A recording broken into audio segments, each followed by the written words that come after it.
noite a todos. Quero agradecer a presença. Tenho um prazer aqui, de darmos continuidade a esse trabalho, teses e debates, é uma iniciativa que já deve ter mais ou menos quase 20 anos, dos quais nós temos esse espaço de discutir temas, livros, teses, muitas vezes com muitas polêmicas, o que é extremamente positivo. E hoje não foge também a polêmica e o tema, particularmente no momento que estamos vivendo, um momento muito delicado, um momento em que nos traz muitas questões e muitos desafios, não só do ponto de vista teórico, mas também políticos. E, nesse sentido, temos aqui o prazer enorme de ter o professor Guilherme Sais, que lançou um livro que estará, inclusive, à disposição dos colegas, O Desenvolvimento Brasileiro, segundo a Visão Militar, 1880-1945, e que nos traz algumas questões que são também reflexões contemporâneas. Talvez muitos de vocês perguntem, bom, então ele vai discutir a história. Não, eu digo, é o presente. O presente de uma tradição militar que sempre esteve envolvida na política ou foi envolvida na política. Mas essa perspectiva do desenvolvimento militar sempre é muito delicada. Eu gosto muito de lembrar, isso foi acho que já cheguei a comentar com o Guilherme, já tem uns 3 anos mais ou menos que nós nos conhecemos sobre essa questão. Numa ocasião, um colega que estava pesquisando um tema próximo, foi fazer uma pesquisa no antigo Ministério da Guerra, que é aquele atual comando militar no Rio de Janeiro, que fica na Praça do Duque de Caxias. E embaixo é assim, um arquivo extraordinário, enorme. Pelo visto, alguns de vocês já conhecem, que já estiveram lá. E aquilo lá depende muito de quem está na frente, certo? Às vezes, se você tem um militar mais afável, mais aberto, outras vezes o cara dá murro na mesa e fala, não vou abrir, não vou deixar, é secreto e tal. E eu me lembro de um grande amigo que foi fazer uma pesquisa também, que pega um pouco os anos 40, e o coronel dizia que não iria abrir o material porque era secreto. E ele dizendo, mas coronel, isso é história, eu quero discutir a questão da indústria bélica no Brasil, das propostas, enfim.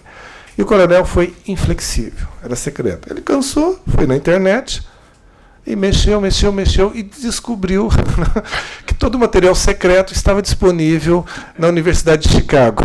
Ele não teve dúvida, Imprimiu todo o material e levou lá para o coronel e falou assim, gozado, coronel? Se vem um brasilianista aqui, vocês entregam tudo. E um brasileiro é sempre essa dificuldade.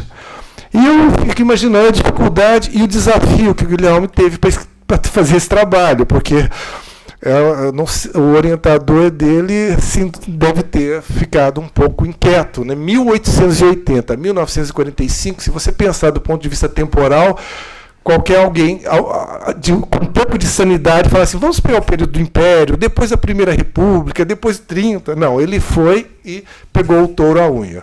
Um trabalho muito interessante e que recoloca sobre vários aspectos o debate contemporâneo. Não é coincidência que temos também hoje um setor militar, alguns chamam de grupo Haiti, outros falam ala militar, mas concretamente com um projeto político, que talvez esteja um pouco decepcionado com a figura caricata e folclórica que está à frente do governo e que literalmente está sem controle algum, o que compromete a instituição. Nós estamos vendo essas tensões ocorrendo e num momento muito interessante. Nós temos um momento que, concretamente, temos 2 militares à frente do governo, o que nós não víamos há muito tempo, eleitos, inclusive, com quaisquer que sejam os óbices que nós tenhamos.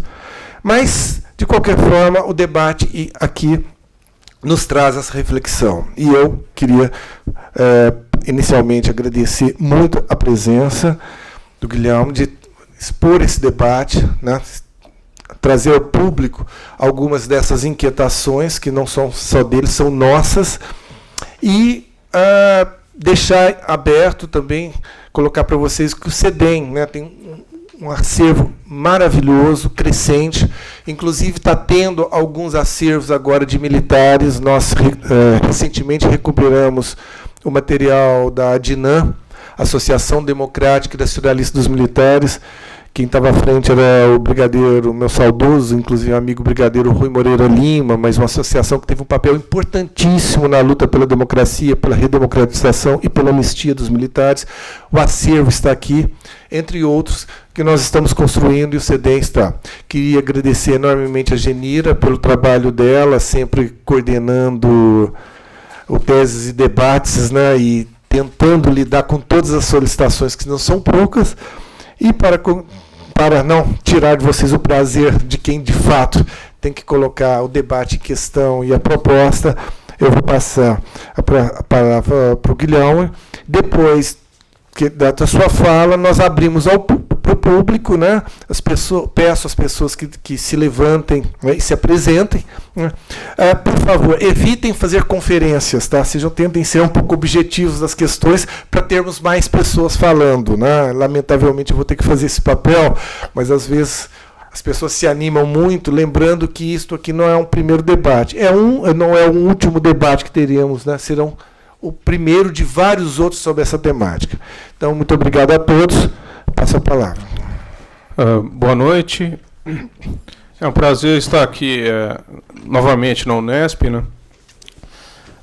Gostaria de agradecer ao CEDEM. Está audível aqui?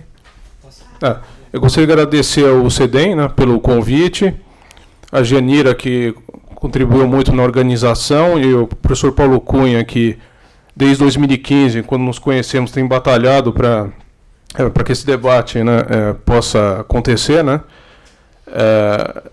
Agora, uma informação prática, esse livro que eu estou vendendo, infelizmente, a editora fechou as portas, né? Então, a fonte de exemplares secou, né? Então, eu trouxe o que eu podia trazer, né? Além desses 3, tem mais uns 8 na minha mochila, né?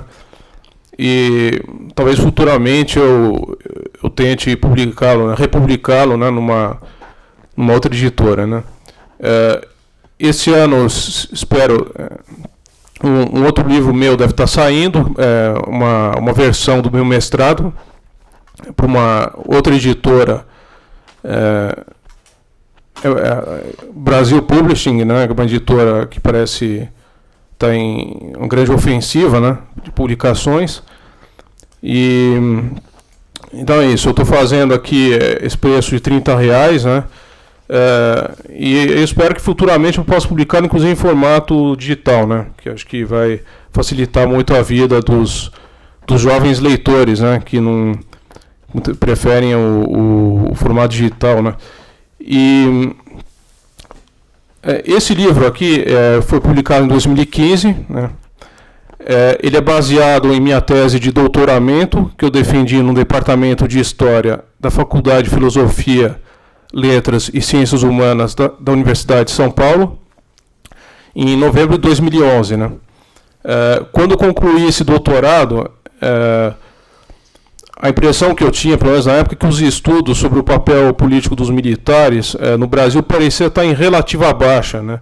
Pelo fato dos militares viverem, então, um período de relativo ostracismo político, né? Aparentemente dedicando-se às suas tarefas profissionais e constitucionais. Né? Essa havia sido a tônica nas décadas de 1990 e de 2000, né? E o início da década de 2010 parecia dar continuidade a essa situação. Né? O contexto mudou a partir da grande crise nacional iniciada com os ainda mal explicados protestos de junho de 2013, né? Uma crise que ainda dura até os dias de hoje e que não parece estar perto de terminar. Né? Em meio à anarquia política reinante na época, começaram a surgir vozes pedindo intervenção militar, né? Para expor fim à corrupção da classe política e ao domínio de uma década dos partidos trabalhadores. Esse neomilitarismo, né, que, no caso das classes conservadoras, significava uma garantia de ordem social, né, contra os avanços das conquistas populares, e, no caso das classes populares, um fator de regeneração da política brasileira, né?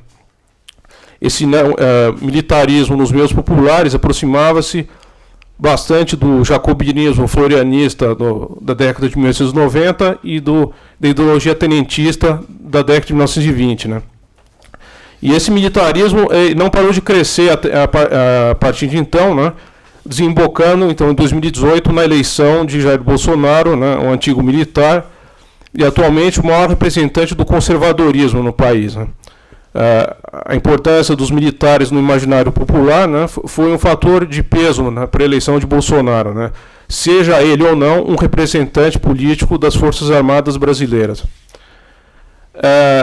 Essa volta dos militares como atores centrais no cenário político brasileiro, ela contribuiu para uma revalorização, no meu entender, né, da produção acadêmica que trata do tema, né, de tema adormecido, entre aspas, né, o militarismo político passou a ser um assunto vital para a compreensão do momento atual do país, né. Para entender a situação dos dias de hoje, é preciso conhecer, entre outras coisas, a história do intervencionismo militar na política brasileira, né. Se as informações de bastidores são um elemento central para a análise desse contexto atual, né, é o conhecimento histórico que permite ao analista compreender muitas dessas informações e transformá-las num instrumento de interpretação e mesmo de previsão dos acontecimentos políticos. No que diz respeito especificamente aos militares, o desconhecimento da história brasileira pode levar a sérios erros de avaliação, né?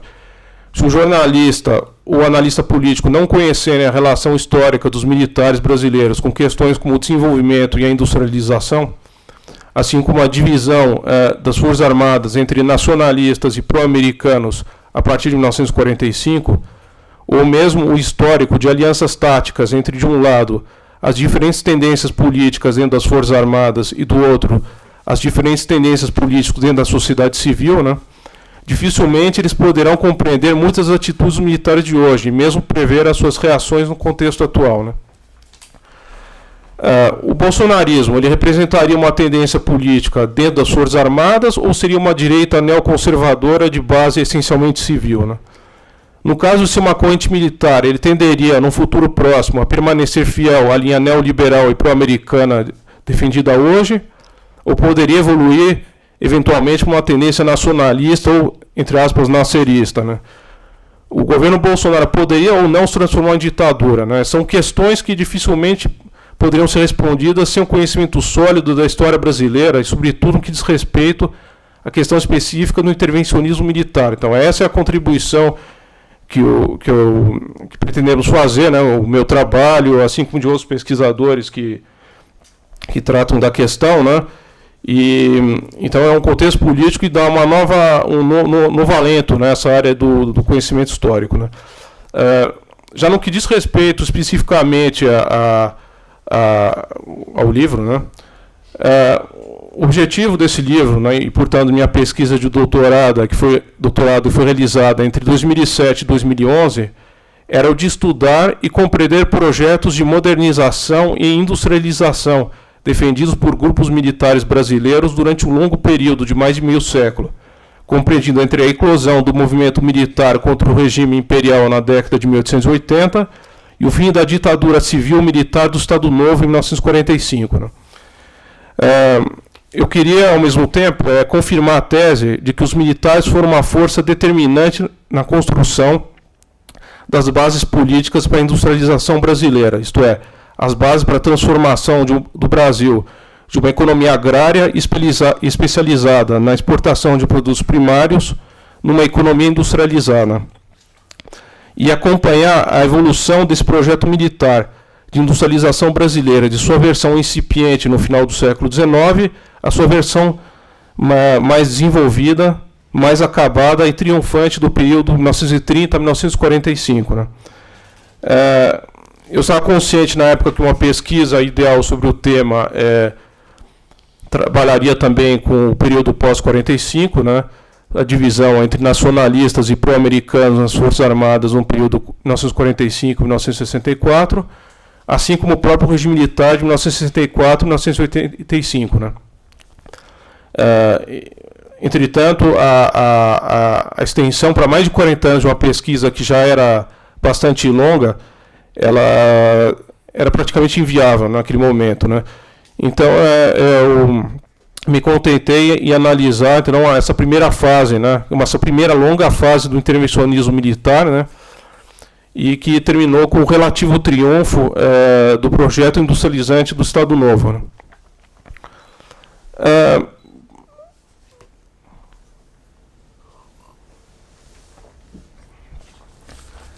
Para que essa pesquisa fosse possível, né? Já que ela já cobria uma faixa cronológica bastante longa, eu escolhi 3 exemplos históricos que ilustrariam a evolução desse projeto militar entre a década de 1880 e o ano de 1945. Né? O primeiro exemplo é o da oficialidade republicana do final do século XIX, isto é, a oficialidade que na década de 1880 se voltou contra a ordem agrária escravocrata defendida pelo regime imperial, que promoveu a derrubada desse regime em 1889 e que na década de 1890 procurou sem sucesso ditar os rumos do regime republicano, recém-instaurado. O segundo exemplo é o do tenentismo, né? O movimento de jovens militares que na década de 1920 pegaram em armas contra o regime republicano oligárquico, né? Que foram os atores centrais da Revolução de 1930 e que foram os principais sustentáculos do regime varguista em seus primeiros anos, procurando orientá-lo no sentido do reformismo social e da modernização econômica. E, finalmente, o terceiro exemplo foi a alta oficialidade do Exército que dividiu o poder com Getúlio Vargas durante a ditadura do Estado Novo, entre 1937 e 1945, o regime que deu início efetivamente ao processo de industrialização no Brasil. Né? Com base nesses 3 exemplos históricos, eu consegui verificar as seguintes hipóteses. Né? A primeira, o processo de burocratização pelo qual passaram as Forças Armadas brasileiras a partir de meados do século XIX. Né? Esse processo de burocratização consistiu na implantação, né?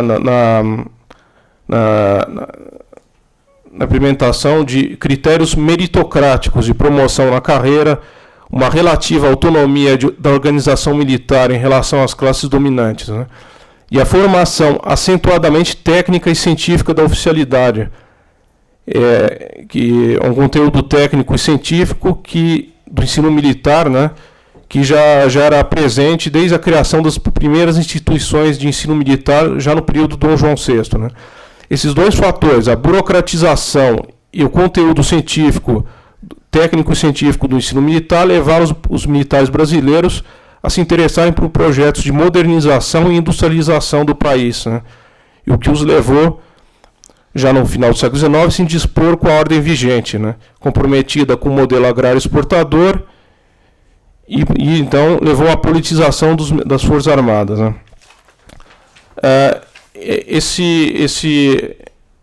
Essa característica, né, das Forças Armadas brasileiras, essa relativa burocratização e o caráter científico avançado do ensino militar, né, explica, por exemplo, a presença da corrente positivista no Exército, assim como a presença de engenheiros militares na militância pela industrialização, né, e na elaboração de projetos e execução, né, na execução das políticas de desenvolvimento posteriores, no período 30 a 45, por exemplo.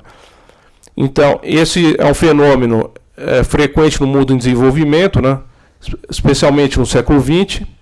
E o fenômeno é o seguinte: um país que é atrasado em seu desenvolvimento econômico e industrial, né, setores do aparelho de Estado responsáveis pela defesa do país, defesa do território, e formados com base em critérios profissionais da oficialidade das grandes potências, elas começam a perceber o vínculo indissociável entre, de um lado, o poderio político e militar e, do outro, o desenvolvimento industrial. Né? Assim como ela começa a perceber os limites sociais e econômicos do seu próprio país e decidem, por conseguinte, assumir o papel de liderança política de um processo de transformação de seu país em nação industrial. Então, os militares, eles, ao se inspirarem em modelos estrangeiros, né, na Europa, nas potências europeias, nos Estados Unidos, começam a perceber os limites do seu próprio país, né? E esse exemplo aconteceu em países do mundo em desenvolvimento, né? Na Turquia, com Mustafa Kemal Atatürk, no Egito, com Nasser e o grupo dos oficiais livres, e no Peru, com Velasco Alvarado, né? No Brasil, tivemos diferentes exemplos, né? Desde o surgimento dos militares como força política na década de 1880 e o fim do regime militar em 1985. Então, tivemos 100 anos de intervencionismo militar na política brasileira, e o vínculo desse intervencionismo com projetos de desenvolvimento, sejam eles mais progressistas, mais conservadores, ele se manteve, né? A segunda hipótese que eu pude verificar, né, ao longo da pesquisa é a de que o projeto de modernização e industrialização defendido pelos militares brasileiros, ele evoluiu com o tempo e com o próprio desenvolvimento brasileiro, né? O que permitiu a formulação de projetos cada vez mais precisos e ambiciosos. E isso eu pude verificar com o estudo dos 3 exemplos históricos que eu mencionei. O primeiro, a oficialidade republicana das décadas de 1880 e 1890, né? Para estudar esse exemplo histórico, me baseei num jornal A Tribuna Militar, né, que é um periódico militar que circulou no início da década de 1880. Eu me baseei também nos discursos e nas medidas do governo de Floriano Peixoto, né, do início da República, que foi o governo que, segundo a historiografia brasileira, que mais dedicou à questão da indústria na Primeira República, né? E eu também estudei o pensamento de Cerzedelo Correia, que é o engenheiro militar, que é talvez o principal militante pela industrialização saído das fileiras militares na Primeira República, né? E com base nesses exemplos, né, nessas fontes, né, eu cheguei aqui à conclusão que a oficialidade republicana do final do século XIX, ela defendia uma política de industrialização, né, apoiada na iniciativa privada nacional, autóctone, né, com medidas de incentivo a um setor manufatureiro que já existia, né, crédito, tarifas protecionistas, e com planos de infraestrutura, vias de comunicação, ensino profissional. Trata-se de um projeto embrionário, né, ainda pouco preciso. Não encontramos referências muito claras a setores específicos da atividade industrial, né,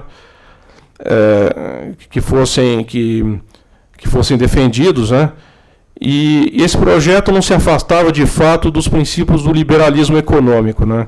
E também não parecia levar em conta a diferença de nível técnico entre as rudimentares unidades industriais brasileiras da época e a grande indústria mecanizada em fase de consolidação nas potências europeias e nos Estados Unidos, né?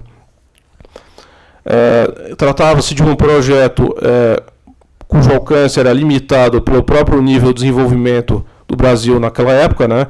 O Brasil, no final do século XIX, é um país agrário, recentemente saído do escravismo, né? Faltava o desenvolvimento prévio necessário para uma verdadeira política de industrialização, né? E esse desenvolvimento prévio só aconteceria, de fato, durante a Primeira República, né? O que tornaria o contexto mais favorável às vésperas da Revolução de 30, né? A falta de uma burguesia forte, a falta de apoio nas elites civis levou à derrota definitiva desse projeto da oficialidade republicana, né, do final do século XIX, em proveito da cafeicultura paulista, então o setor econômico mais forte e moderno do país, queria controlar o poder central da República diretamente ou por meio de aliados até 1930.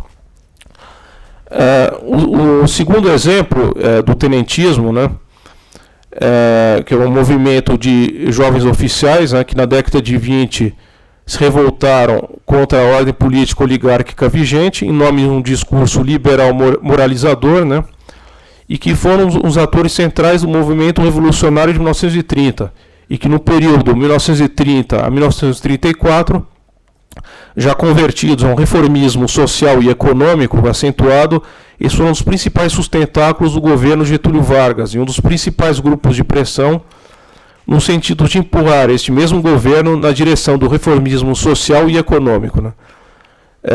Esse tenentismo da segunda fase, que vai de 1930 a 1934, e que tinha Juarez Távora, sua liderança máxima, se destacou pela defesa de um reformismo pequeno-burguês, difusão da pequena propriedade no campo e da pequena indústria de bens de consumo na cidade, por preocupações desenvolvimentistas e industrializantes, estatização de recursos naturais, política de crédito para financiar a produção nacional, desenvolvimento da siderurgia e da exploração mineral, desenvolvimento da infraestrutura.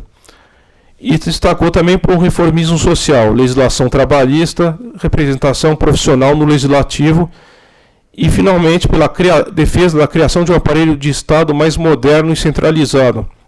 Os tenentes eram expoentes de uma concepção tecnocrática do poder, daí a sua defesa dos conselhos técnicos, né?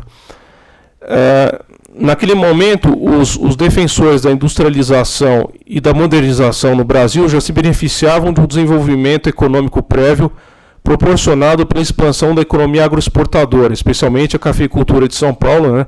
O que tornava o contexto nacional mais favorável a projetos econômicos de maior envergadura, né? Entretanto, a hostilidade e o temor das classes dominantes ao reformismo social do projeto tenentista, o temor da cúpula das Forças Armadas, que viu o tenentismo como uma ameaça à hierarquia militar, né, levaria ao declínio e ao desaparecimento do movimento depois de 1934. O próprio Getúlio Vargas também se desconfiava do reformismo social dos tenentes. Ele optaria a partir daí por construir um projeto nacionalista autoritário em aliança com a alta oficialidade do Exército. Entretanto, né, algumas bandeiras defendidas pelos tenentes, como a estatização dos recursos naturais e a legislação trabalhista, foram adotadas pela Constituição de 1934. Finalmente, o terceiro exemplo, que é a cúpula militar do Estado Novo, né, liderada pelos generais Dutra e Góes Monteiro, e que dividiu o poder com Getúlio Vargas durante o período de 1937 a 1945, né, e que foi a base de sustentação desse regime, né, por isso que o Estado Novo é uma ditadura civil-militar, né, com um chefe de Estado civil, mas com poder político apoiado na cúpula do Exército, né. Essa alta oficialidade, ela defendia, diferentemente do movimento tenentista, né, uma política de industrialização acelerada sem ênfase no reformismo social, né. Embora a legislação trabalhista fosse defendida, né, não encontramos nenhuma menção nos discursos militares do Estado Novo a questão agrária, né, que era tão cara aos tenentes. A ênfase do projeto industrializante do Estado Novo era na siderurgia em larga escala e na indústria petrolífera, né. E o regime contava também com a atuação de engenheiros militares, defensores ardorosos da industrialização, como Edmundo de Macedo Soares no campo da siderurgia e Horta Barbosa no campo do petróleo, né. Diferentemente do projeto tenentista, que foi em seu conjunto derrotado, o projeto da cúpula militar do Estado Novo foi bem sucedido em sua missão histórica de dar início a um processo sistemático de industrialização do Brasil, né, com a criação das primeiras grandes estatais na área da siderurgia e da exploração de minérios, e um encaminhamento da solução para o problema petrolífero. Esse processo continuaria nas décadas seguintes com a transformação do Brasil em nação industrial, né. O projeto da cúpula militar contou com o apoio ostensivo de Getúlio Vargas, né, e da ala civil do regime, né. E contou também com um contexto internacional marcado pela Segunda Guerra Mundial, né, que era favorável ao surgimento de regimes autoritários e modernizadores. O próprio discurso do regime e de sua ala militar se apoiariam muito numa ideologia de guerra, né, para sua legitimação. Então, essa ideia de que, num período de expansionismos militares, de imperialismos, né, de agressões externas, somente nações industrializadas e controladas por governos fortes poderiam sobreviver, né?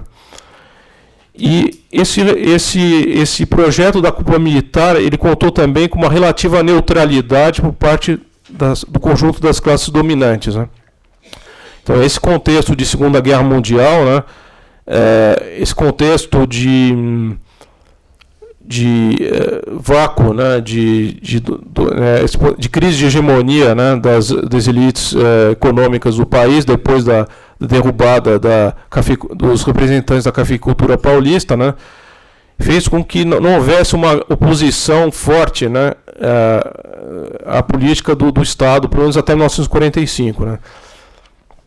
E aí a situação muda, né, pelo fato do Estado Novo estar preso ao contexto da guerra. Então o Estado Novo se legitimava com a guerra, mesmo que o Brasil não participasse, não fosse ameaçado, né, pela guerra, né, estivesse fora da zona, né, de tensões geopolíticas, né, da época, né, mas o regime ele conseguiu sua legitimação com a guerra e não conseguiu sobreviver a ela, né? Então, não por acaso, ele caiu logo depois do final da Segunda Guerra Mundial e foi derrubado pelos mesmos militares que o sustentavam, né?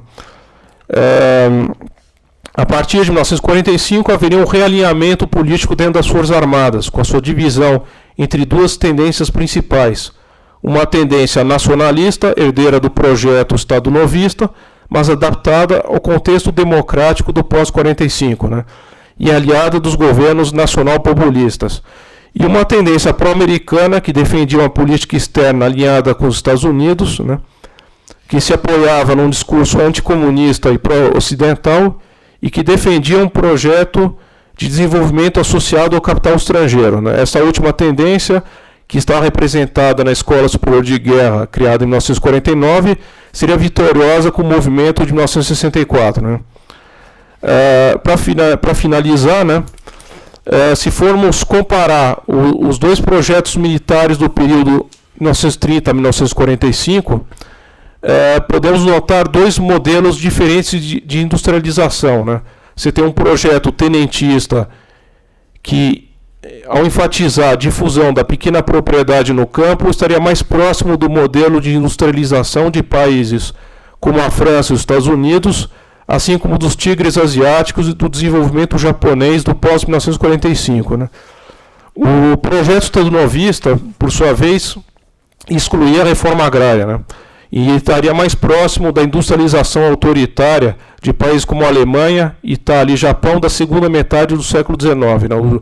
O Japão teve duas industrializações, né? A industrialização do século XIX, sem a reforma agrária, e a do pós-45 com reforma agrária. Né? Reforma agrária feita pelo exército norte-americano de ocupação. Né? O projeto estadonovista, né? Com certeza ele proporcionou uma industrialização mais rápida do que teria sido com a vitória do projeto tenentista. Né? Mas este último teria proporcionado um desenvolvimento industrial mais sólido, com um mercado interno mais forte e sem os desequilíbrios que ainda hoje caracterizam a sociedade brasileira. Né? Então, basicamente, uma síntese do que eu exponho no livro, né? E então fico aqui aberto para perguntas. Né?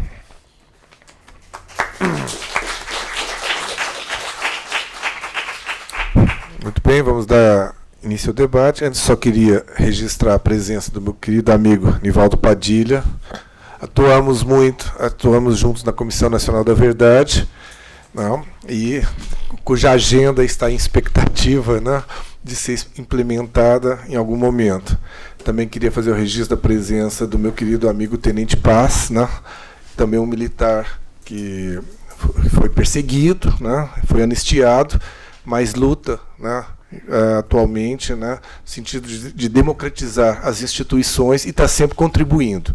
E não poderia deixar de registrar a presença do professor Décio Sais, né, um mestre de todos nós, e não fui aluno dele diretamente, mas eu, sinceramente, coloco ele no rol daqueles intelectuais que é impossível entender o Brasil sem o recurso dos seus trabalhos. Então, acho que é importante isso daí.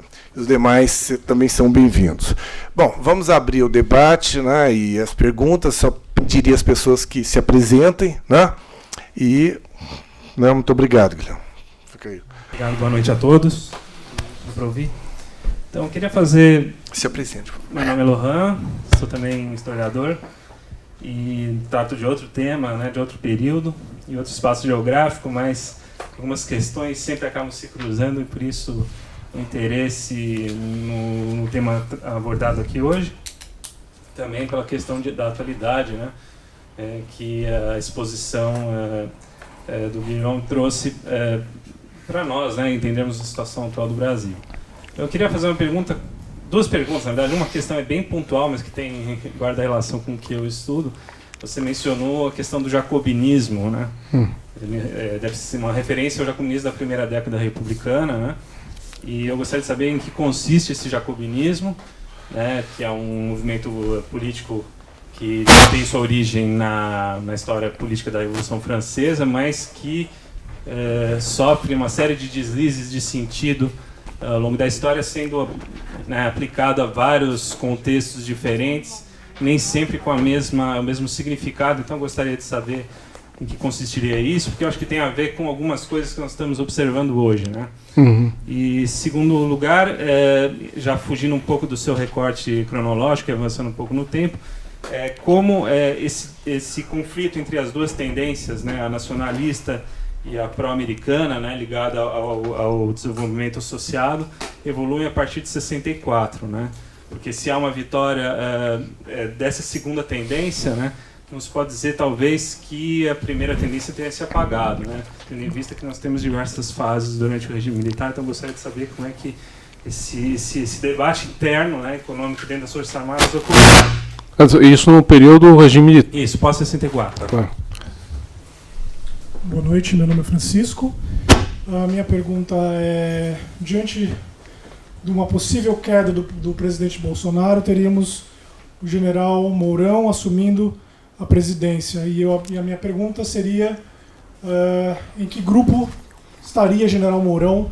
Seria mais conservador, mais progressista?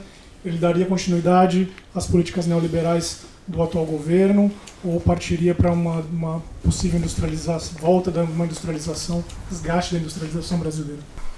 Bom, boa noite a todos. Meu nome é Maurício, e eu queria fazer um questionamento, meio que não seguindo o raciocínio, mas transportando, né, para os dias atuais, né, a problemática do desenvolvimento. Eu queria que você, na medida do possível, óbvio, falasse sobre qual é a concepção de desenvolvimento hoje dos militares. Se você tem alguma como é que você analisa isso, esse realinhamento, né, aos Estados Unidos, tal? E seria possível hoje, ainda é utilizável as expressões nacionalismo e entreguismo dentro desse debate? Bom, é isso. Obrigado. Bom, pergunta sobre o jacobinismo, né? O jacobinismo no Brasil, né, foi um movimento de nacionalista, né, radical republicano, né, que estava nas bases de apoio do governo de Floriano Peixoto, o segundo presidente da República Brasileira, um militar, né? E é um movimento que se caracterizava por uma mescla, né, poderia chamar de direita militarista e esquerda revolucionária, né? Um movimento assim que defendia um discurso anti-oligárquico, né? Defendia a industrialização, defendia a moralização do poder público, né? Muitos eram antigos abolicionistas, então era um movimento assim que até poderia se aproximar do bonapartismo, né? E claro, eles pegaram o nome jacobinismo baseados na matriz francesa, né, que é o movimento jacobino francês da época da Revolução Francesa, né? E que tinha esses dois, o jacobinismo francês, o jacobinismo brasileiro, tinham elementos em comum, né? O nacionalismo, o republicanismo, uma concepção meio, poderia dizer, justiceira do poder, essa ideia de você, né, punir corruptos, né, você um discurso anti-oligárquico, aí poderia, quem estudou a Revolução Francesa poderia confirmar, né, mas tem um discurso assim, hostil às elites aristocráticas, né. O que faltava no jacobinismo brasileiro da década de 1890, né, era essa ênfase na pequena propriedade, né. O jacobinismo brasileiro, assim como o francês, era pequeno burguês, né, na sua formulação ideológica. Ele era muito apoiado por pequenos comerciantes, baixos funcionários públicos, baixa oficialidade, né? Mas ele não tinha essa componente de defesa da pequena propriedade. Em nenhum momento se encontra em defesa da reforma agrária nesse jacobinismo brasileiro, né? Então, e tem um outro elemento do jacobinismo brasileiro que, pois que eu saiba, não existe no francês, esse culto das Forças Armadas, né? Que o jacobinismo brasileiro é militarista, né? Então você tem ele se aproxima muito do bonapartismo, na verdade, né? Ele tem em vários aspectos ele se assemelha mais ao bonapartismo francês, né? Que é uma corrente nacionalista autoritária com aspectos progressistas, né? E ele se aproxima mais do bonapartismo do que provavelmente do jacobinismo, né? O conflito entre nacionalistas e pró-americanos nas Forças Armadas no pós-64. Bom, isso até o Paulo Cunha poderá confirmar o que eu vou dizer, né? Porque conhece mais essa questão do pós-64, né? Bom, tá bom. Mas assim, você tem a oficialidade nacionalista democrática que caiu no ostracismo, né? Em 64. E dentro do grupo golpista você predomina uma tendência pró-americana, lógico, mas você tem isso eu tive a oportunidade de fazer um texto sobre isso, né? É uma dissidência nacionalista dentro do próprio grupo golpista que vai se manifestar no final da década de 60, né? O líder maior é o general Buquerque Lima, né? Que representa essa direita nacionalista, né? Por assim dizer, né? Mas é um movimento, é uma tendência que vai ser derrotada, né? Então essa dissidência vai ser sufocada internamente, né? Dentro do próprio regime, sem que os seus integrantes sejam necessariamente perseguidos, né? Lógico, você tem o governo Geisel, né, que acabou assumindo aspectos nacionalistas, sobretudo em política externa, né, que também pode ser considerado um parente nacionalista, embora eu não creio que o governo Geisel tenha de fato contestado o modelo, né, econômico do regime militar, né, que contava muito com o apoio do capital estrangeiro. Então eu não tenho ainda, quer dizer, eu não estudei esse período, né? Alguém poderia confirmar o que eu estou dizendo, mas assim, a dissidência nacionalista do final da década de 60 ela é muito mais incisiva do que o próprio governo Geisel, né, nesse aspecto, né? Sobre o general Mourão. O general Mourão, assim, é uma figura curiosa, porque eu durante a campanha eleitoral, né, do ano passado, eu assisti alguns debates, algumas entrevistas dele na televisão. Ele se mostrava como um neoliberal mesmo, né? Ele apoiava o programa do Paulo Guedes, defendia, inclusive fazia umas declarações polêmicas, né, sobre fim do 13º, né, umas provocações. Parecia um neoliberal incondicional. Agora, a partir do momento que, né, o Bolsonaro assumiu, ele vem tentando nuançar, né, as posições do governo, né, ele defendendo o diálogo com o MST, diálogo com lideranças sindicais, né, a política externa, tem questionado essa política externa dogmática, né, do governo atual, né? Então, quer dizer, a tendência, eu acho que, não sei, o que dá a impressão é que, caso ele assuma o poder, né, ele vai, quer dizer, a tendência é romper, né, com a política externa, com a política bolsonarista, né, voltando um pouco ao que era antes, na verdade, né? Mesmo ao que era no período petista, mas sem a coloração de esquerda, né? Voltando uma coloração mais conservadora, assim, né? Mas dá a impressão que ele não quer grandes transformações, grandes rupturas com o que estava antes, né? É a impressão que eu tenho por enquanto, né? Mas como ele mudou de posição, né? Ele passou do neoliberalismo extremado para um neoliberalismo mais nuançado, né? Para umas posições mais moderadas em política externa, fica difícil prever. Mas se ele continuar como está agora, dá a impressão que o governo dele seria um pouco uma volta ao que estava sendo antes da subida do Bolsonaro ao poder, né?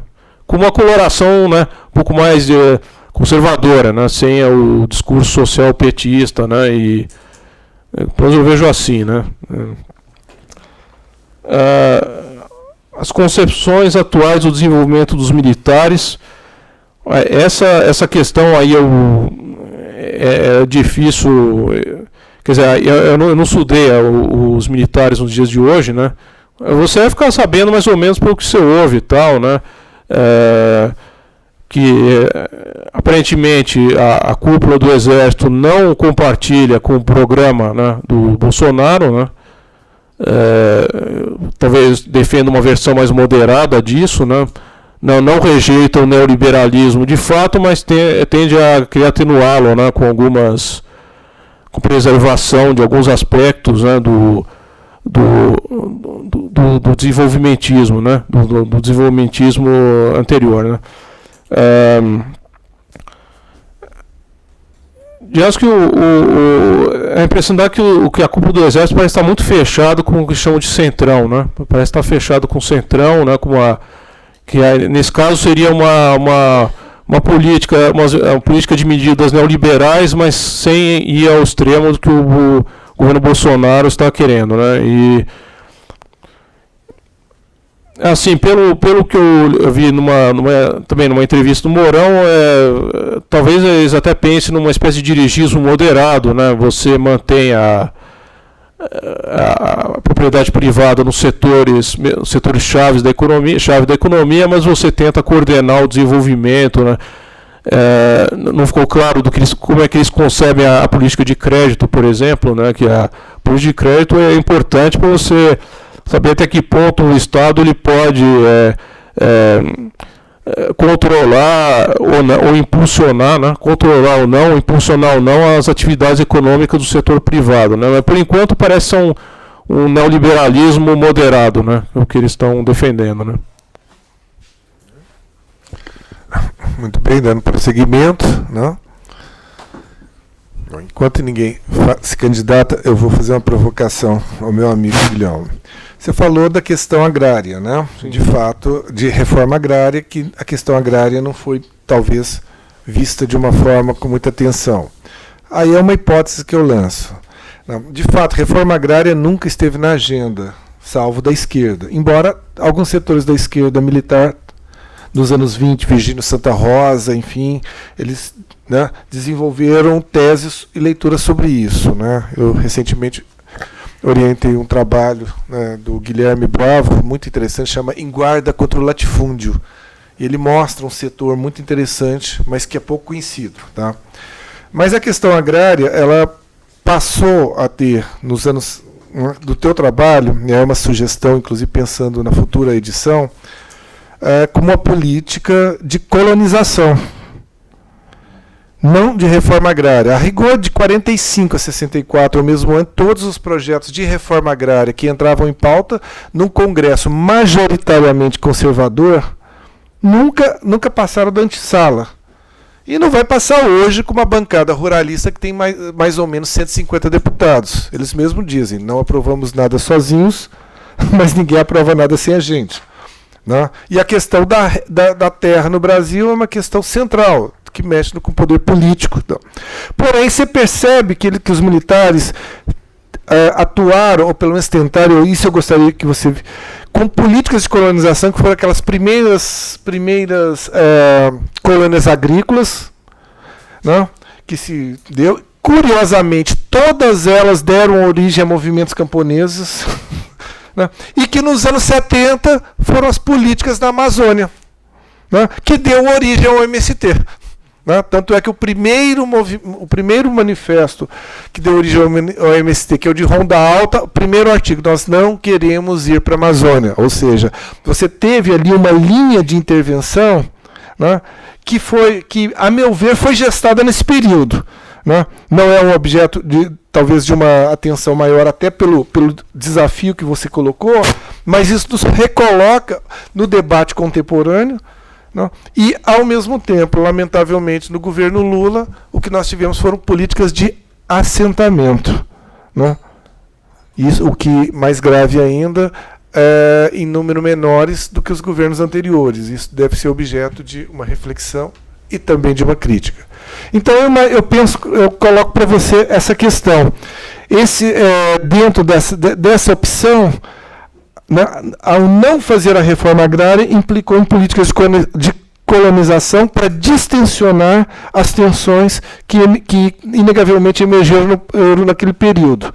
Né? E, ao mesmo tempo, ficou como uma política muito cara aos militares, tanto é que foi reproduzida na Amazônia.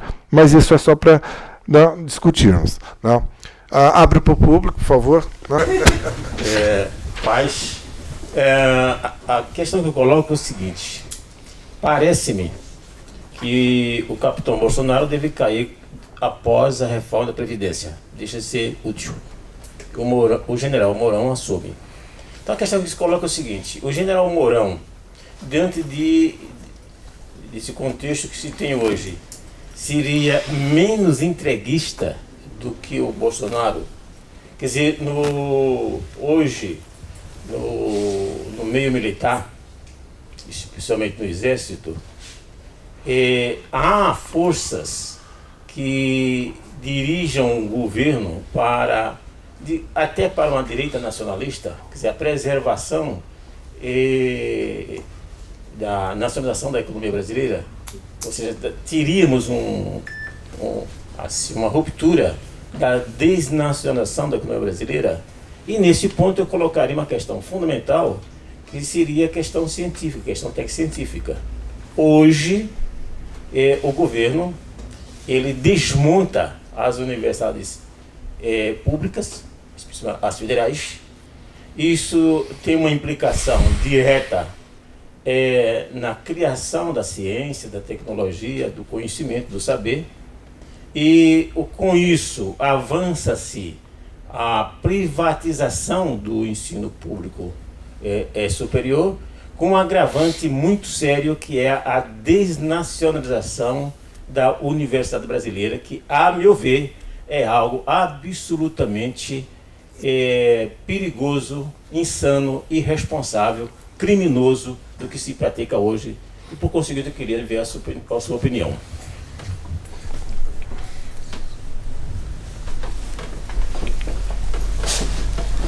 Meu nome é Dolores. Eu gostaria de fazer uma pergunta, não sei se eu estou equivocada, mas relacionar o Bolsonaro com o Jânio Quadros. Porque o Jânio Quadros, logo que assumiu, ele tinha esse viés de varrer a corrupção, de querer governar, de promover mudanças, mas acabou, não durou nem um ano de mandato. Gostaria de saber se o Bolsonaro também tem... não sei, eu vejo uma certa semelhança entre eles, Jânio Quadros e Bolsonaro. Temos que nós somos certo, desculpa. Boa noite, gente. Meu nome é Anivaldo Padilha. Na verdade, a pergunta que eu tenho complementa um pouco a pergunta do meu companheiro Paz, que tem a ver com a formação militar.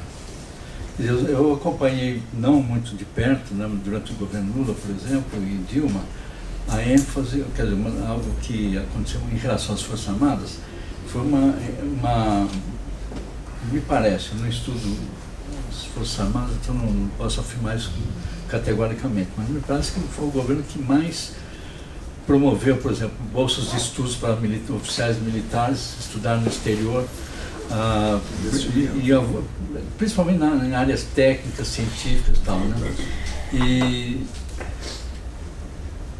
claro, eu sou fruto fruto não, sou uma vítima, né, do golpe de 64. Acompanhei todo, fui preso, tudo, mas acompanhava no momento pré-64 as discussões, os conflitos, toda a polarização, e vi alguns militares que tinham, você percebia que eles tinham uma formação intelectual bastante sólida. Eu só tive o privilégio de conhecer um deles, que foi o Nelson Bernardi Sodré. Mas eu não sei se ele era um modelo, assim, o paradigma do militar intelectual da época.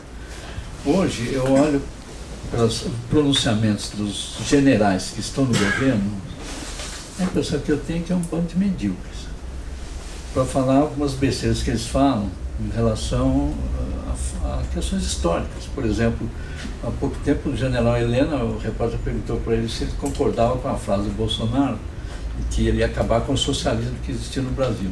O senhor acha que houve socialismo? Não, o socialismo não chegou a existir, mas passou muito perto do regime socialista no Brasil. Sem contar as outras coisas. Então, quer dizer, onde é que a formação intelectual dos militares se perdeu, se é que se perdeu mesmo, né? E também tem a questão a questão nacional. Eu estava no exílio na época do governo Geisel. Acompanhei assim, não estudei muito, mas acompanhei muito de perto os conflitos entre o Geisel e os Estados Unidos, principalmente em relação ao desenvolvimento nuclear, né, da tecnologia nuclear, e logo depois o Brasil reconheceu o governo de Angola imediatamente. Se não me engano, foi no dia seguinte da queda do colonialismo em Angola. Então, não era um nacionalismo que eu gostaria que fosse, mas pelo menos havia uma tendência nacionalista ali naquele governo. E os próprios militares tinham um projeto de Brasil grande, tudo isso, né? Hoje, quer dizer, qual o projeto militar para o Brasil? Eles vão permitir, quer dizer, a entrega total das riquezas nacionais, dos recursos brasileiros, não só na educação, mas a Petrobras, que era a menina dos olhos dos militares, né? Está sendo fatiada e entregue de mão beijada nos Estados Unidos, principalmente. Você falou da reforma agrária, a questão da reforma agrária, o movimento tenentista do pós-30, ele enfatizava essa questão. Aliás, dentro do movimento tenentista, você vai ter um racha entre a ala nacionalista do Juarez Távora e a ala esquerdista do Luiz Carlos Prestes, né? A ala nacionalista defendia uma reforma agrária moderada, né? Atingindo as terras improdutivas, né? Defendia medidas, alguns impostos territoriais que inviabilizassem a manutenção de latifúndios improdutivos, né? E o Luiz Carlos Prestes defendia uma revolução mesmo, né, popular. Eu não sei como o Luiz Carlos Prestes acabou meio que se desvinculando, né, das Forças Armadas. Ele não entra muito na minha pesquisa. Eu comparo, numa parte do livro eu comparo o discurso, o debate, né? Eu comento o debate entre o Luiz Carlos Prestes e o Juarez Távora, né? Sobre a questão agrária, né? Naquele momento o Luiz Carlos Prestes parecia estar mais num discurso de revolução, assim, sem entrar muito em detalhes, né? Não sei como aconteceu depois, se ele estudou melhor a questão ou se já na época já havia documentos que dessem mais detalhes sobre a posição dele, né? Eu posso dizer que na ala nacionalista do tenentismo, né, isso é, o Juarez Távora, João Alberto, né, e todos que permaneceram, né, no poder junto com Getúlio Vargas até 1934, você tinha uma concepção da reforma agrária como um fator de ordem social, né? Por exemplo, havia uma grande preocupação com o surgimento, né, de núcleos de desocupados urbanos, né? Então eles achavam que eles achavam que você tinha que prender a população no campo de forma produtiva. Então, e aí vão surgir vários projetos. O João Alberto, quando interventor, né, no estado de São Paulo, em 1930 e 31, ele ele elaborou uns projetos de colonato, né, de colonização agrícola que não deram certo, né? Foi um grande fracasso, né? Não sei se isso aí teve alguma repercussão no surgimento de movimentos camponeses, né, posteriormente, né? Os projetos de reforma agrária defendidos no programa do Clube 3 de Outubro, que era a principal entidade política do tenentismo no pós-30, e os discursos de Juarez Távora, quer dizer, esse projeto também não vigorou, né? E o Brasil optou por uma industrialização sem grandes transformações no campo, né? Então, inclusive hoje, a própria violência urbana, né, que o Brasil caracteriza as metrópoles brasileiras, é um pouco resultado dessa política, né, de você fazer uma política de industrialização, deixando a situação no campo inalterada ou pouco alterada, né, e isso que leva a um êxodo rural acima da capacidade de absorção, né, do mercado de trabalho urbano, né? Então aí você começa a surgir então os grupos ocupados que acabam caindo no crime e tudo mais, né? Então os tenentes pensavam nisso mesmo, a preocupação deles em evitar o surgimento de núcleos de desocupados urbanos era muito clara, né? E a questão do mercado interno não aparece tanto, né? Quem defendia a reforma agrária como um fator de fortalecimento do mercado interno era o Virgínio Santa Rosa, né? Que a gente pode chamar de tenente civil, né? Porque é um intelectual que se tornou, com o famoso ensaio dele, O Sentido do Tenentismo, publicado em 1933, e meio que se colocou uma espécie de porta-voz mesmo, né, da ideologia tenentista, né, e ele defendia a reforma, nas 10 últimas páginas do livro, ele faz uma apologia da reforma agrária como a solução para os problemas brasileiros e mostra como a reforma agrária criando uma pequena burguesia rural, né, ela fortaleceria o mercado interno, né, facilitaria as trocas comerciais dentro do país e tudo mais, né.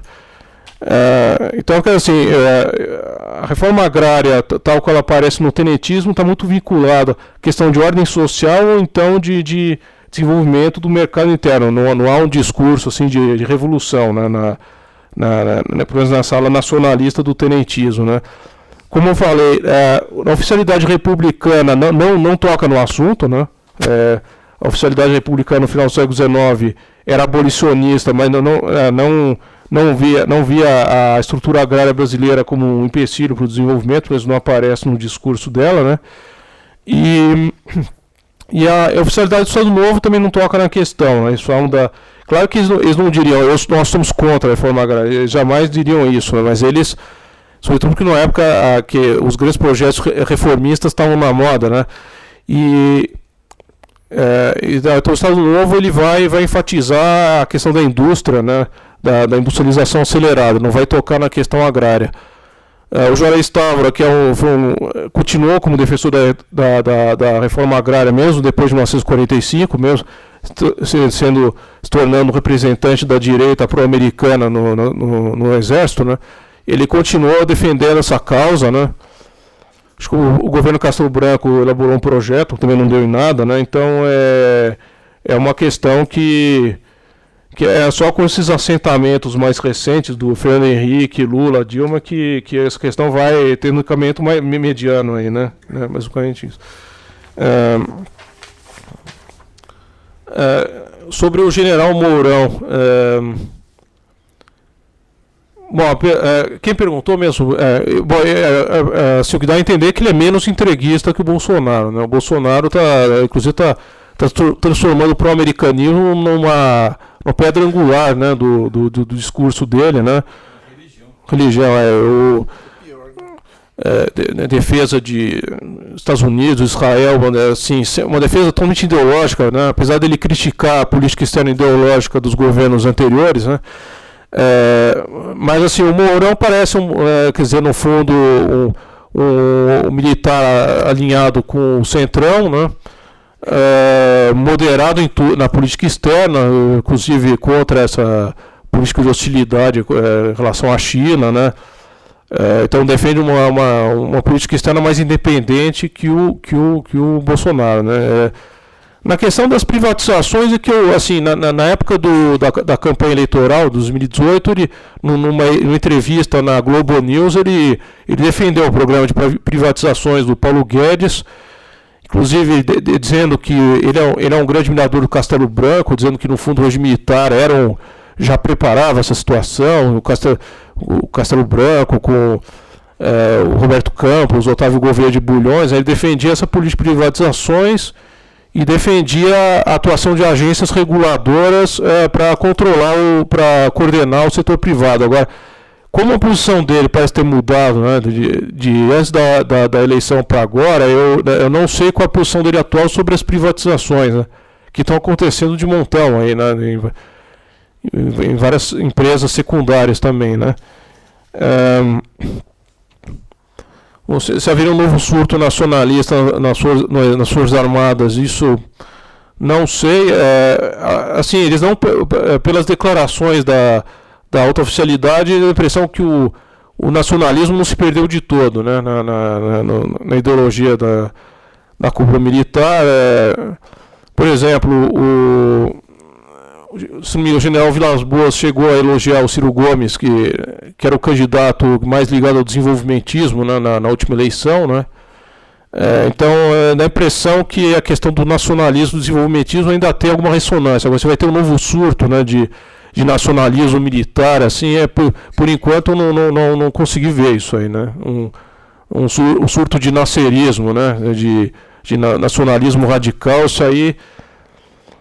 E quanto às universidades públicas, qual é a sua pergunta mesmo? Qual seria a posição dos militares ou sobre a questão da privatização em si? A posição dos militares a respeito do que pôs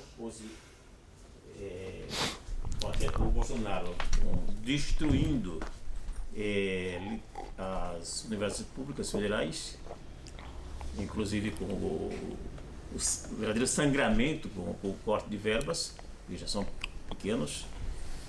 Com isso termina aniquilando as universidades federais, e ele coloca essas universidades, inclusive, como inimigas. Ao meu ver, isso seria um processo de acelerar a privatização do ensino público superior, e só que essa privação ela vem acompanhada com algo que considero extremamente grave e criminoso, que é a desnacionalização da universidade. E com isso não se tem qualquer projeto de ciência, de conhecimento, de tecnologia nacional que teria uma implicação direta na questão do desenvolvimento econômico, ou seja, na criação de uma indústria nacional com um conhecimento, com saber advindo da pesquisa universitária. Se esse o contexto militar de hoje, que seria representado pelo Mourão, daria uma reversão a isso que o capitão Bolsonaro está promovendo.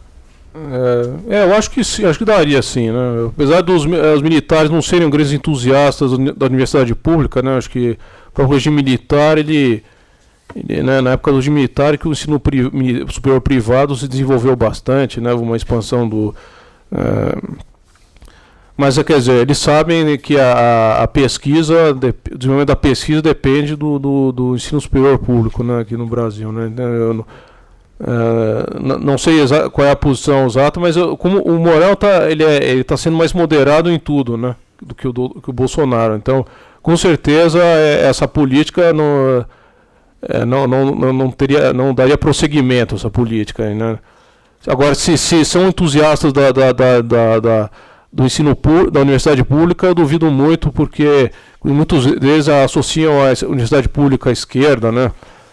A proliferação de grupos de esquerda tal, e então, mas eu acho que com certeza essa política de agressão mesmo à universidade pública seria interrompida, né? Minha posição, né? Inclusive, até acho que seria difícil ter a privatização, né, da universidade pública, né, num governo mais moderado que ser representado pelo Mourão, né? Eu acho mais difícil, né, isso acontecer, né? Em relação à semelhança de Bolsonaro e Jânio Quadros, muitos fazem essa comparação mesmo, né?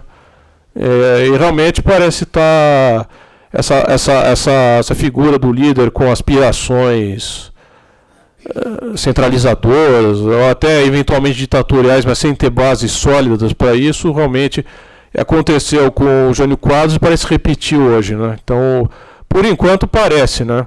É muito difícil prever, né? Porque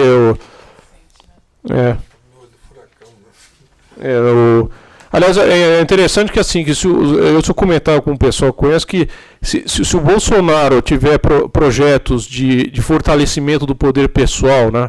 O meio de fascistização do poder dele, ele teria que mudar a política dele, né?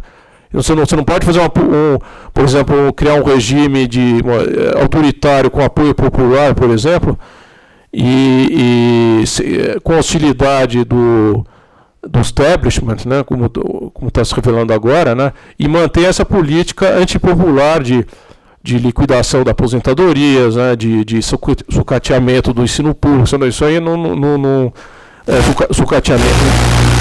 sucateamento do SUS, né, que muitos neoliberais extremados defendem, né? Então, você não poderia aspirar a se tornar uma liderança autoritária com apoio popular com esse programa. Então ele teria que dar uma virada no programa dele, né? Eu não sei se é possível, talvez seja tarde demais para ele, né, fazer essa virada, né? Quer dizer, ele avançou demais no pró-americanismo, no neoliberalismo, né? Acho que, mas ele teria que ele teria que dar uma virada relativa à esquerda para poder viabilizar essa, né? E formação militar. Assim, a formação militar, aliás, aproveitando a sua pergunta, a questão do conteúdo técnico científico da formação militar e essa sua influência no surgimento de projetos industrializantes nas Forças Armadas, ela foi muito trabalhada por um autor chamado Jeová Mota, que era um militar, né, que também se especializou no ensino militar, né, era um técnico das instituições de ensino militares, né. Ele chegou a ser de esquerda, né? Acho que ele começou como integralista, depois virou, não sei se ele virou comunista, não, o Jeová Mota, né? Mas ele passou para a esquerda, né? E nacionalista de esquerda, né? E ele assim, realmente ele estudou a fundo os programas das escolas militares desde o período do João VI até a reforma da escola militar em 1944, né? O surgimento de Agulhas Negras, ele mostrando todo o conteúdo científico e como ele influiu na elaboração de projetos industrializantes, né? Quanto às políticas petistas na área do apoio ao ensino, você mencionou bolsas de estudos que eram... Meu conhecimento que não sei quantos, mas um programa específico de bolsas de estudos para oficiais das Forças Armadas estudaram na Europa, nos Estados Unidos nem tanto, mas principalmente na Europa e em alguns casos até nos países anteriormente pertencentes à União Soviética. Ah, tá. Mas não na área militar, não. Ah, sim, estudos em geral, né? Ciências em geral. Eu sei que assim... Não, eu sei que assim que Oi? Não, assim, sobre essa questão específica não tem. Eu sei que até o período Dilma, digamos que os militares não pareciam insatisfeitos com o governo Lula, né? Tanto que até em 2014, o general Newton Cruz deu uma entrevista elogiando os governos petistas e dizendo que votaria na Dilma, né? E ele é um as figuras do regime militar. Tá, né? O investimento na Marinha, né? Sobre que na submarino nuclear. Então houve investimentos aí, né? Agora, no fundo, foi esse processo de radicalização política que aconteceu a partir de 2013, né? Que desequilibrou tudo, inclusive fez ressurgir os militares como um ator político, meio quase a revelia deles, né? Porque começou a ter essas pedidos de intervenção militar, os militares não estavam discretos até lá, né? E aí começaram a aparecer, né? Militares defendendo o brilhante Ustra, né? Começaram os militares, inclusive o próprio Mourão, né? Que em 2015 ele parecia bem alinhado com o que o Bolsonaro é hoje, né? Dava a impressão, né? Verificou-se que não, né? E então não havia essa incompatibilidade de fato entre as Forças Armadas e os governos petistas, né? No que diz respeito à política externa do general Geisel, de fato ela rompeu, né, com a linha. Aliás, é interessante, castelhista, inclusive tem um pesquisador do Rio Grande do Sul, Paulo Fagundes Vicentini, né, que trabalhou a política externa do regime militar, e ele mostra como isso até pode servir de lição para o governo Bolsonaro hoje, né, que você tem um período de alinhamento incondicional com os Estados Unidos no período Castelo Branco, e a partir do Costa e Silva já começa a ter uma nuance maior, porque inclusive por pressão dos grupos econômicos brasileiros que queriam exportar produtos agrícolas e industriais para países do mundo socialista, países do mundo do mundo em desenvolvimento, da África, né, e que a política externa do castelhista estava pondo em risco isso aí, né, e a gente vê isso, está se repetindo a situação hoje, né. Então houve uma maior flexibilização da política externa depois do Castelo Branco. O Geisel, que era na origem era do grupo castelhista, curiosamente faz uma política totalmente oposta, né, na área da política externa, né, e aquela dissidência nacionalista que eu mencionei, do Albuquerque Lima, defendia uma política externa independente, eles diziam nem Washington nem Moscou, né, então eles meio se apresentavam como Nasser da direita, né, então apesar de anticomunista, ele tinha esse um anti-americanismo, né, relativo, né? E sobre a questão do projeto militar hoje, você se refere-se a haver um novo nacionalismo, novo nacionalismo militar hoje. Eu anotei parcialmente aqui. Não, sim, na verdade, essa minha pergunta em relação ao nacionalismo está ligada depois você. Tá. Resposta, mas acho que você resolveu. Quer dizer, na verdade, parece que aquela ala nacionalista, seja ela de esquerda ou de direita, porque o Albuquerque Lima, por exemplo, ele tinha mais um quadro fascista, um nacionalismo mais de tendência fascista, mas era nacionalista. Agora, hoje, parece que não há, pelo menos não é visível nas Forças Armadas hoje, uma tendência de defesa da soberania nacional, por exemplo, como nação, defesa dos recursos naturais brasileiros, quer dizer, a entrega da Petrobras está sendo feita sem nenhum atrito interno, pelo menos aparentemente, né? E a outra pergunta, quer dizer, sobre a formação intelectual mesmo dos oficiais hoje. Se houve uma... Às vezes eu me perguntaram uma vez qual é a diferença que eu vi entre os militares hoje e do passado. Olha, eu participei da luta contra a ditadura antes, né, do golpe também, participei. Me lembro que para você discutir com um coronel, principalmente do Exército, você tinha que estudar. Porque eles tinham uma formação razoável sobre história, tem alguns formações na área de filosofia, tudo. Você tinha que estudar. Hoje parece que basta você falar umas 2 ou 3 frases de efeito e você ganha a discussão com eles. Quer dizer, inclusive o Mourão falou ano passado, vocês devem se lembrar, que um dos males do Brasil é que nós herdamos, o povo brasileiro herdou a indolência dos indígenas e a malandragem dos negros. Que privilégio Do branco, do português. Exatamente. Então, quer dizer, eu acho que seria impensável um general da geração pré-64 falar uma besteira dessa, expressar de maneira tão clara o racismo e elitismo que ele expressou.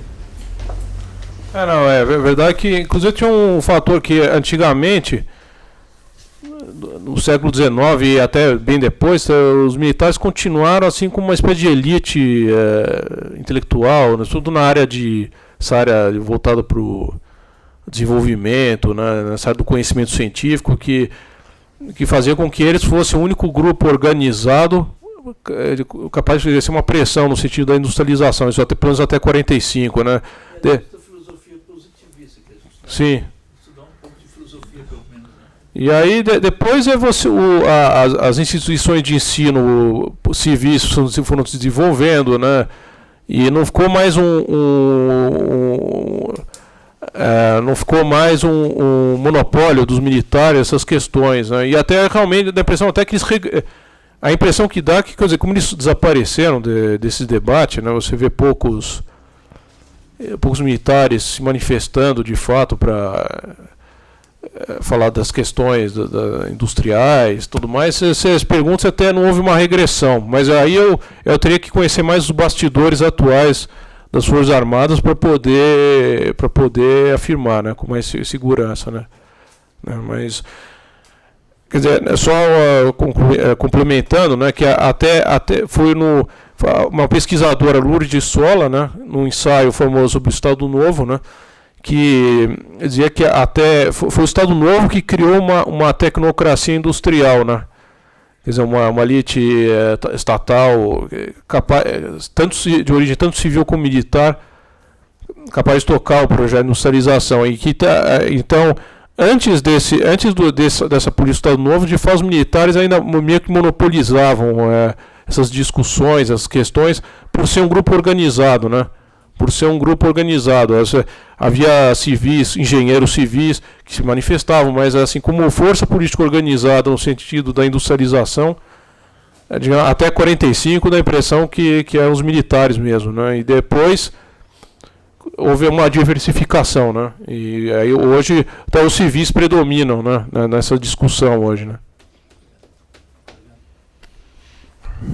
Só rapidamente um dado que acho que do nosso trabalho da Comissão da Verdade, que isso às vezes assusta e choca, né? Os militares, enquanto categoria social comparativamente às demais, foi o grupo mais perseguido. Nós levantamos nome a nome, né?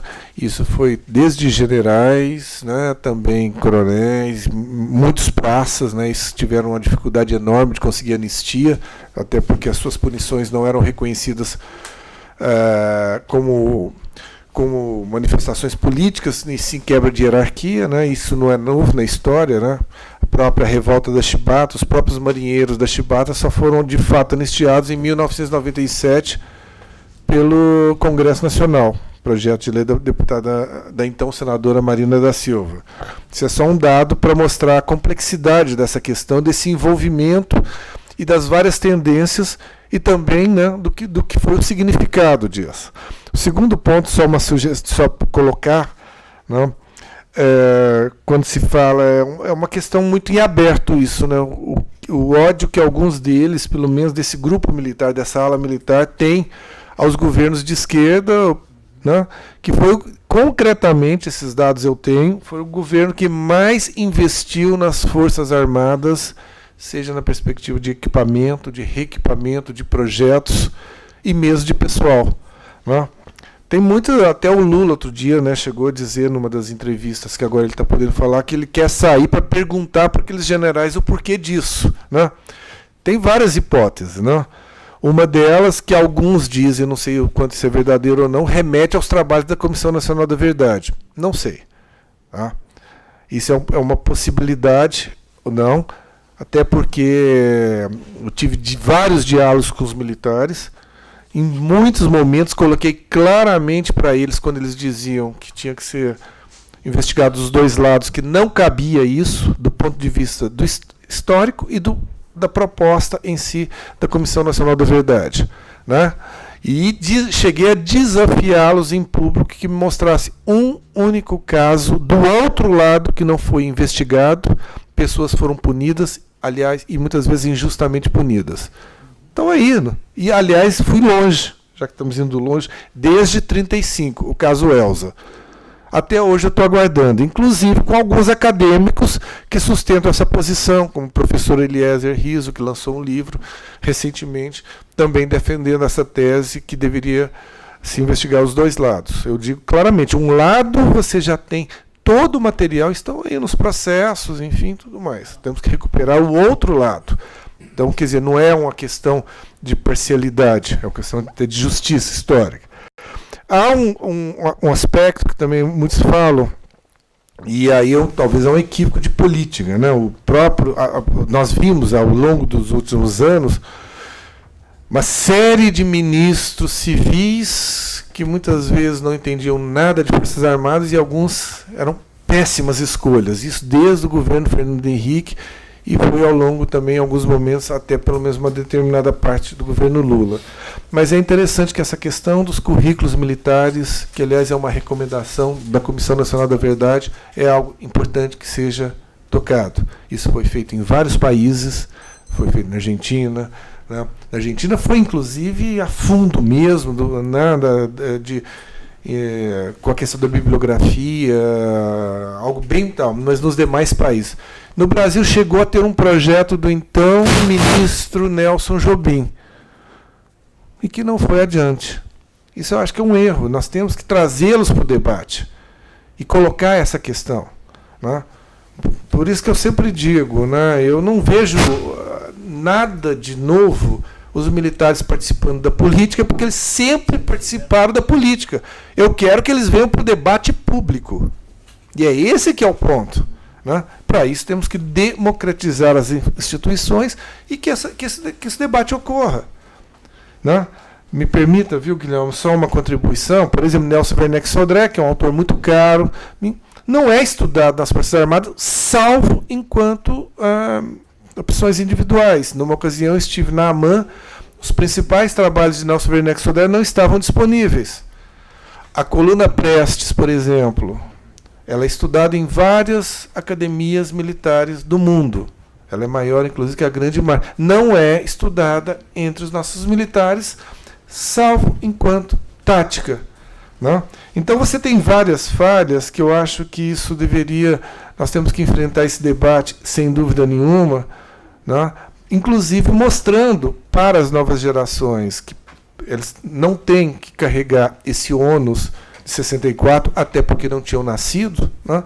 Mas ao mesmo tempo deles reconhecerem na sua história não só figuras extraordinárias do ponto de vista intelectual, mas também um grupo significativo que lutou pela democracia e pela defesa da democracia, né? Que são vários deles, e vários nós podemos conhecer, alguns estão presentes aqui, e é importante que isso se faça, né? Quebrar esses muros, que às vezes também os muros são construídos por nós acadêmicos nesse diálogo. E eu acredito que o trabalho do Guilherme ajuda a estabelecer as pontes de diálogo. Então, são questões ainda para nós pensarmos isso, né, e não é fácil.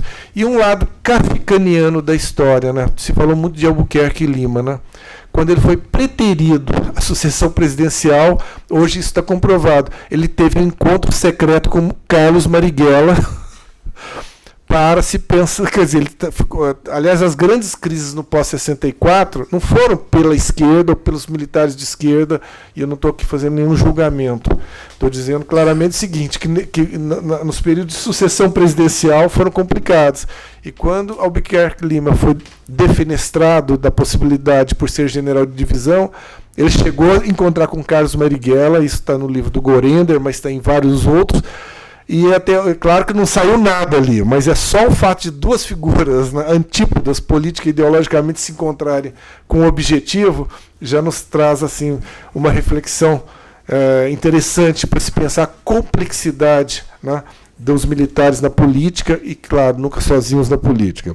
Podemos ainda fazer mais uma rodada, sem nenhum problema. Né? Queria lembrar para vocês, né, está aqui o livro do Guilherme.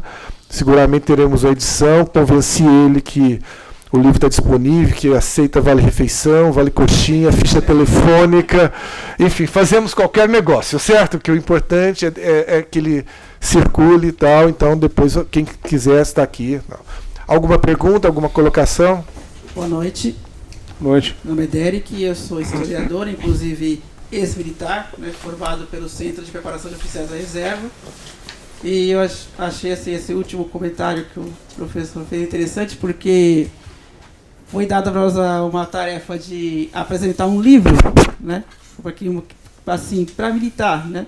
E assim, eu estava no primeiro semestre da faculdade de História, e eu não tinha muita ideia ainda dos conceitos e direitos que ainda estava formando ainda, né. Então eu usei Nelson Werneck Sodré e quase fui para a corte marcial por causa disso. Né? Por que você vai usar esse? Não, porque eu achei aqui, eu achei interessante, eu trouxe. Mas por que não pode usar? Não, por causa disso, daquilo. Aí eu, conversando, consegui passar. Né? No currículo do Centro de Preparação Oficial da Reserva tinha a disciplina de História Militar, que não foi ministrada, né? Não foi dada. E eu trouxe de novo o Nelson Werneck Sodré e falei, não, já que ninguém vai dar, pode deixar que eu dou. Né? Eu fui lá, fiz um resumão sobre a história militar do Brasil e apresentei, né, para os colegas. Assim, então é bastante interessante. Na Academia Militar também, você não tem essa questão da discussão da história, você é só leitura decoreba e só isso que tem. Essa questão, quando você vai falar de história militar brasileira em geral. O tema, ele tem muito a ver assim, com uma das minhas pesquisas, inclusive a principal, que eu estudo as rebeliões de cadetes, né, da escola militar na Primeira República e no final do Império, muitas delas influenciadas pelo florianismo, pelo jacobinismo militar, que o professor comentou, e pelo tenentismo. E eu vi assim, as tentativas do alto comando militar em coibir, em tentar diminuir o ativismo político da baixa oficialidade, né, que começou a se transformar num problema em questões de hierarquia, né, porque muitas vezes o ativismo era tão grande que ele superava a hierarquia, né, gerava muitos casos de rebeldia e insubordinação. A minha pergunta o senhor já comentou alguma coisa sobre isso, mas assim que o senhor citasse nos 3 temas que o senhor pesquisou, né, os 3 momentos, momentos de alinhamento entre as ações de projetos de desenvolvimento militar, entre a baixa oficialidade e o alto comando. Assim, porque tematicamente o senhor já falou. Mas assim, eu queria ver, se o senhor conseguiu ver durante a pesquisa, momentos em que houve alinhou, entendeu? Acabou batendo o que a baixa oficialidade queria com aquilo que o comando também via, né? Porque eu vi bastante na pesquisa o comando tentando agir contra e calar, de certa forma, a baixa oficialidade para não prejudicar a hierarquia. Boa noite, meu nome é Renato. Tá. Eu queria só ouvir um pouco mais essa questão da ideologia da guerra, porque me deu a impressão de que é algo um pouco lateral, não um argumento central. E estudando há um tempo atrás alguns temas como o petróleo, por exemplo, eu vi que a preocupação dos militares com o desenvolvimento industrial brasileiro estava intimamente ligado ao ofício militar por excelência, que era a guerra. Essa percepção que num país agrário, num novo formato de guerra devido à era industrial, não teria chance nenhuma. Então, por isso, o Código de Minas, a questão da siderurgia e outras coisas. E na sua fala, eu senti, pode ser uma impressão equivocada minha, que ficou algo um pouco lateral essa ideologia da guerra. Boa noite. Oi. Meu nome é Carmen. A minha pergunta é a seguinte. A gente vem acompanhando a sua pesquisa, depois teve o período militar, agora eles estão em voga novamente. Eu quero te perguntar o seguinte, e nós, o povo? Porque eu trabalho para uma indústria varejista grande, né, um conglomerado. E a gente fala com gente do Brasil inteiro e nós estamos muito pobres. A miséria bate à nossa porta. viver, como o colega falou, nos preparamos para uma guerra, certo? É a função, né, das Forças Armadas. Mas enquanto essa guerra não vem, por que não o pessoal fica aquartelado, né? Por que não trazer essa experiência para a rua, gerar emprego? Não se pode basear, porque eu não aguento mais falar que só a reforma da Previdência que vai resolver esse país. Não vai resolver, a gente sabe que não vai. Que não é só por aí.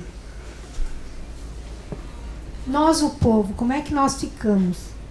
Vamos ser fadados a mais uma vez, uma crise que está aí batendo na nossa porta? Nós vamos partir da pobreza para a miséria extrema? As nossas universidades vão deixar, como vocês mesmos falaram, né, a hipótese de uma privatização. E aí? Ninguém vai fazer nada? Como é que fica, professor? Como é que ficam as pesquisas? Né? O senhor já está se preparando para um novo livro. A perspectiva é o pão de cada dia, rodar, fazer um milagre. Eu não sei o que vai ter que ser feito, mas do jeito que está, não dá. Que a gente conversa com pais de famílias, com donas de casa, e todo mundo, quando você vai perguntar o porquê da situação, é a crise, é a crise. E a crise está brava. E é no Brasil inteiro, não é? Ela não escolheu classe social, você vê gente com título, gente que estudou 20 anos, e está numa situação assim muito delicada. Obrigada. Bom, sobre a questão do alinhamento entre baixa e alta oficialidade, nos 3 exemplos que eu estudei, você tem um alinhamento na época no contexto da proclamação da República, você tem um alinhamento entre a baixa oficialidade e uma parte da alta oficialidade, né? Quer dizer que a alta oficialidade que adere ao projeto republicano, né? Que derruba, que, né? Se dispõe a encabeçar o movimento de derrubada do regime imperial, né? No período do florianismo você tem uma aliança entre uma parte da cúpula do exército e a baixa oficialidade, né? Então o florianismo representa isso também, né?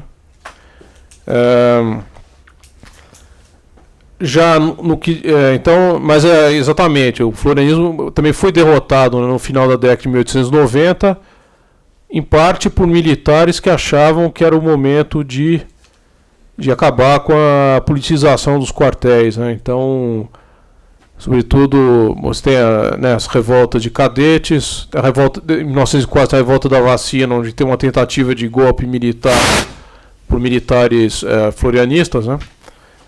E aí vai ter todo um movimento para despolitizar a baixa oficialidade e a suboficialidade, né? E, inclusive com a mudança da escola militar, né, da Praia Vermelha para o Realengo, né? Isso não deu certo porque a politização continuou depois, né? No caso do tenentismo, você tem um divórcio, né, completo, né, entre essa baixa jovem oficialidade e a cúpula militar, né? Quer dizer, em nenhum momento, por mais houve uma aliança tática no início da década de 30, né? Assim, alguns integrantes da cúpula militar, como Góes Monteiro, que queriam neutralizar os militares mais conservadores ligados à ordem do pré-30. Então eles se aliaram taticamente com os tenentes, mas isso foi puramente circunstancial e a tendência foi exatamente tomar medidas para fazer os tenentes voltar para os quartéis, né? Até essa questão da reforma agrária definida para os tenentes entra um pouco nisso, né? Porque a cúpula militar não vai defender essa bandeira, né?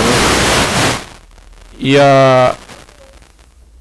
no caso da intentora de 35, ela vai trazer vai ser um instrumento para a cúpula militar unificar, né, as Forças Armadas em torno dela, né?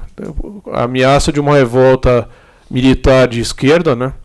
Que vai fazer com que a ala mais a ala nacionalista, mais moderada do tenentismo se una à cúpula militar, e aí realmente é um golpe de misericórdia no movimento tenentista. Então, no caso do tenentismo, não houve uma conciliação, né, não houve uma identificação de fato entre a cúpula, né, e essa jovem oficialidade.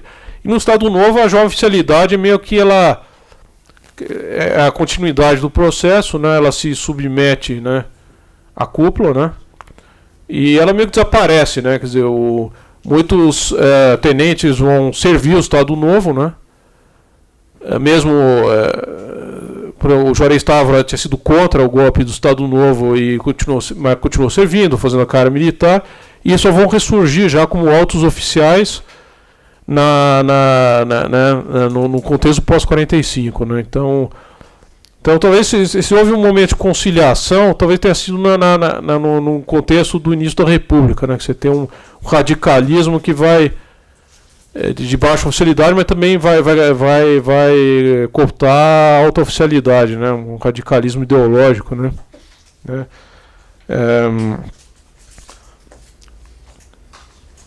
Aliás, só uma curiosidade, no bolsonarismo você tem uma base de apoio popular que não é uma base de apoio popular conservadora, né, que apoia o bolsonarismo, e em alguns casos chega a lembrar um pouco esse jacobinismo militar, então esse discurso violento contra a elite política, né, quer dizer, há um culto das Forças Armadas nos meios populares, né, e que o Bolsonaro se beneficiou disso, né, até que ponto eles vão continuar apoiando esse governo é outra coisa, né, mas digamos, ele se beneficiou muito desse... sobre a ideologia de guerra, assim, no meu livro lá, no capítulo sobre o Estado Novo, eu enfatizo a ideologia de guerra como importante na legitimação do discurso, né?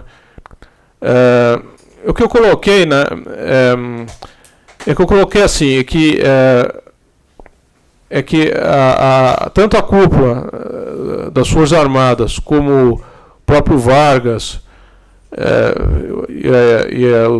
as elites dirigentes né, do regime, elas usaram bastante essa ideologia como forma de legitimar, né, o regime, mas eu quis esclarecer que não que eles considerassem pessoalmente que o país estivesse em perigo no contexto da Segunda Guerra Mundial, né, então é uma forma de você neutralizar oposições nas classes dominantes na época, é transformar a luta pela industrialização, né, numa causa de sobrevivência nacional. Então, se a ideologia de guerra era sincera da parte dos militares, né, quer dizer, eles viam essa relação entre industrialização e independência política, militar do país, né, numa era das grandes guerras industriais, né?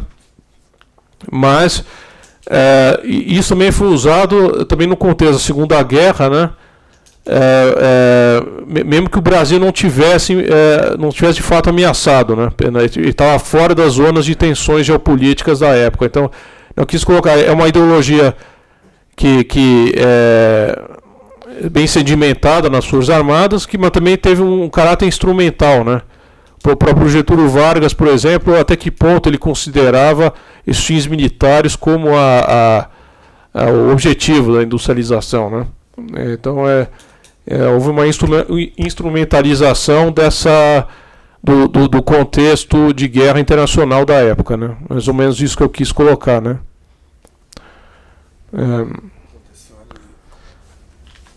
A questão do povo, acho que, quer dizer,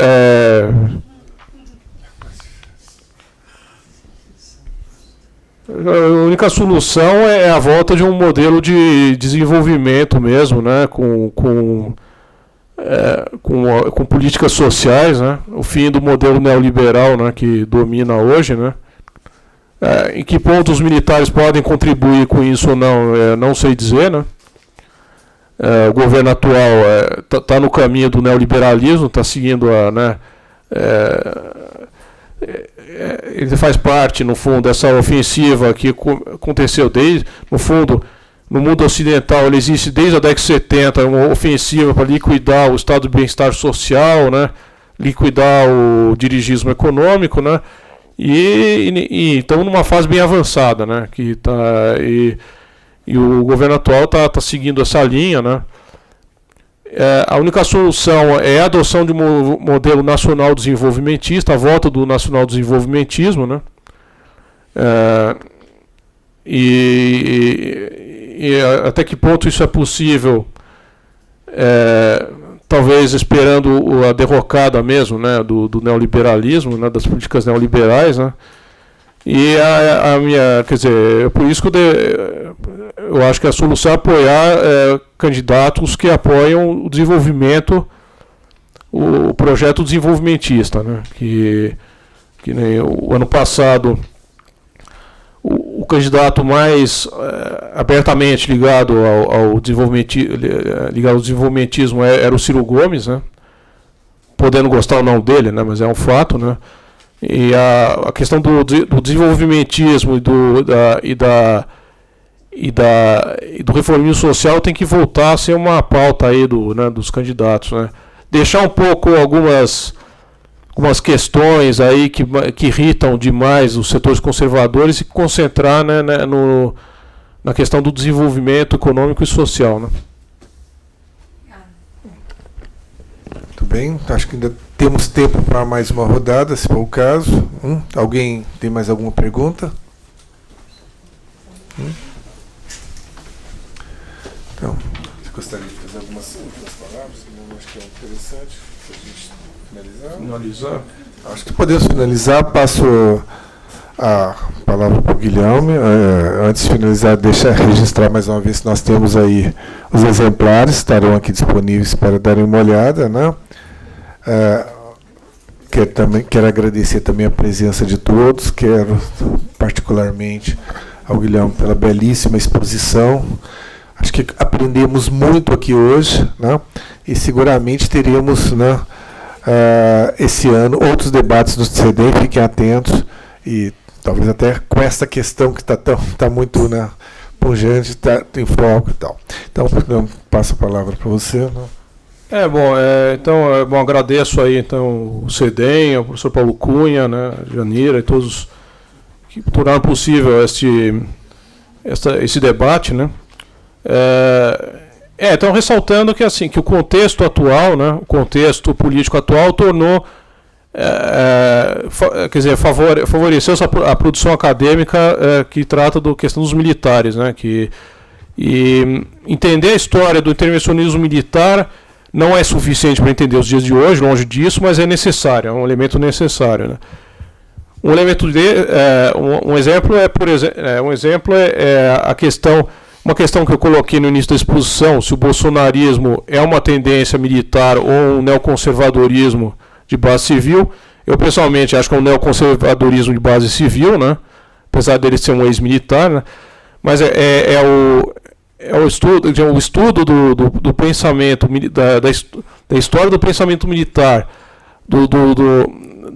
da história do intervencionismo militar, que ajuda a analisar, né, questões atuais como essa, né? Então eu espero aí, é claro, o período que eu trato ele é remoto, né? Ele termina em 1945.